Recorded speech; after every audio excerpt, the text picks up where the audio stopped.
శ్రీ సాయిరాం. బాబా భక్తులందరికీ నమస్కారము.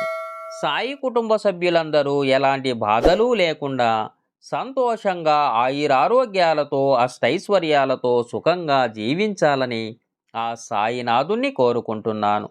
ఈరోజు మన వీడియోలో బాబా గారైతే ఒక చక్కటి సందేశాన్నైతే పంపించారు ఫ్రెండ్స్. ఆ సందేశం ఏమిటో చూద్దాం. చూడండి ఫ్రెండ్స్, ఈ వీడియోలోకి వెళ్ళే ముందు నాది ఒక చిన్న విన్నపం. ఈ వీడియో మీకు నచ్చినట్లయితే లైక్ చేయండి, సాయి బంధువులందరికీ చేరే విధంగా షేర్ చేయండి. క్రొత్తగా ఈ ఛానల్ని చూస్తున్నట్లయితే సబ్స్క్రైబ్ చేయండి ఫ్రెండ్స్. ఇంకెందుకు ఆలస్యం, బాబా పంపించిన సందేశం ఏమిటో బాబా మాటల్లోనే వినండి ఫ్రెండ్స్. బిడ్డ, నా మీద నీకు ఉన్న భక్తి నమ్మకం నిజమే అయితే ఖచ్చితంగా నా మాటలు నీ కంటబడతాయి నాయనా. అశ్రద్ధ చేయక విను బిడ్డ. నీ కోసమే నేను తీసుకువచ్చిన వార్త ఖచ్చితంగా విను నాయనా.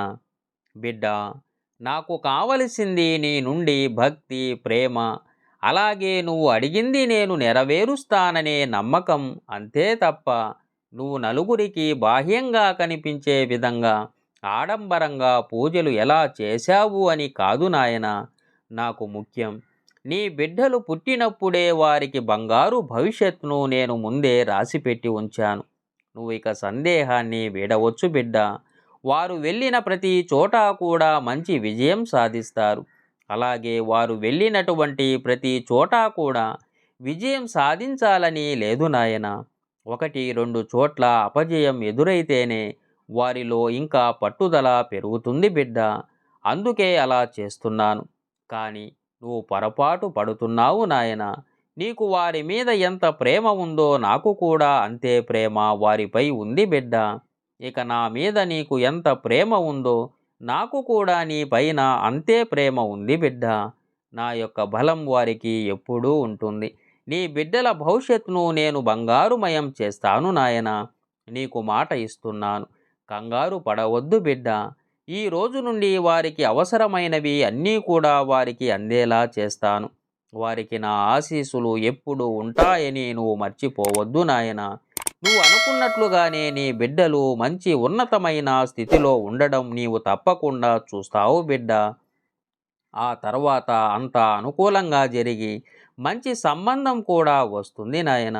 నువ్వు కలలు కన్నట్లుగానే వారి యొక్క వివాహం జరిపిస్తావు. గత కొన్ని సంవత్సరాలుగా నువ్వు, నీ భర్త వారి కోసం చేసిన శ్రమ అంతా కూడా మంచి ఫలితాన్ని ఇస్తుంది నాయన. ఇక నువ్వు కోరినట్లే అంతా దగ్గర ఉండి నేను నడిపిస్తాను. ఈలోపు మిమ్మల్ని ఎవరైనా కానీ వారి మాటలతో కానీ లేదంటే వారి చేష్టలతో బాధ పెట్టినా, హేళన చేసిన, మౌనంగా మీ కర్తవ్యాన్ని మీరు నిర్వర్తిస్తూ ఉండండి బిడ్డ. త్వరలోనే అందరి నోర్లు మూతపడేలా నీ విజయంతో వారికి మంచి సమాధానాన్ని ఇవ్వండి బిడ్డ. పిల్లలు కూడా ఒకసారి ఆలోచన చేసుకోవాలి. తల్లిదండ్రులను వారి యొక్క మనసు బాధపడేలా మీ ప్రవర్తన ఎప్పుడూ ఉండకూడదు బిడ్డ. ఈ ప్రపంచంలో నిస్వార్థంగా మీ కోసం ఆలోచించేది ఎవరైనా ఉన్నారు అంటే అది కేవలం వారు మాత్రమే నాయన. వారి యొక్క ఆశీస్సులు నీకు జీవితంలోని ఎదుగుదలకు ఎంతో దోహదపడతాయి. మీరు కోరుకున్నవి అన్నీ కూడా వారు ఇస్తున్నారు కదా, కానీ కొన్ని ఇవ్వలేరు. అవి కూడా మీకోసమే బిడ్డ. మీ భవిష్యత్తుని దృష్టిలో ఉంచుకొని మంచి చెడు ఆలోచించి ఏది ఇవ్వాలి, ఏది ఇవ్వకూడదు, ఏది ఇస్తే బాగుంటుంది అని ఆలోచించుకొని మరీ ఇస్తారు నాయన. అవి నీకు కొన్ని నచ్చవచ్చు, కొన్ని నచ్చకపోవచ్చు.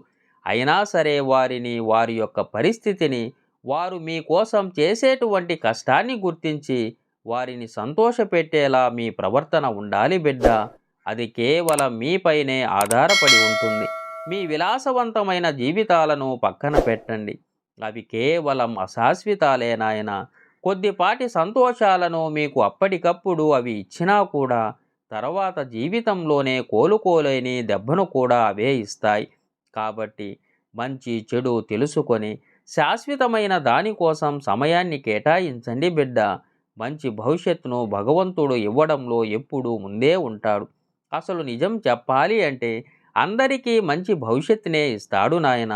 దానిని మనం ఏ విధంగా మలుచుకున్నామో అనేది అది కేవలం మనపైనే ఆధారపడి ఉంటుంది బిడ్డ. నాపై పూర్తి నమ్మకం, భక్తి కలిగి ఈ మాటలను విన్నందుకు చాలా సంతోషం నాయన. మీ జీవితాలు కూడా ఆనందమయం చేసేందుకు ఈ సాయి ఎప్పుడూ కూడా సిద్ధంగా ఉంటాడు బిడ్డ. సంతోషంగా, ఆనందంగా ఉండండి. దీర్ఘాయుష్మాన్ భవ. చూడండి ఫ్రెండ్స్, బాబాను నమ్మండి, మీకు అంతా మంచే జరుగుతుంది. ఓం శ్రీ సాయిరాం. సర్వే జనా సుఖినో భవంతు.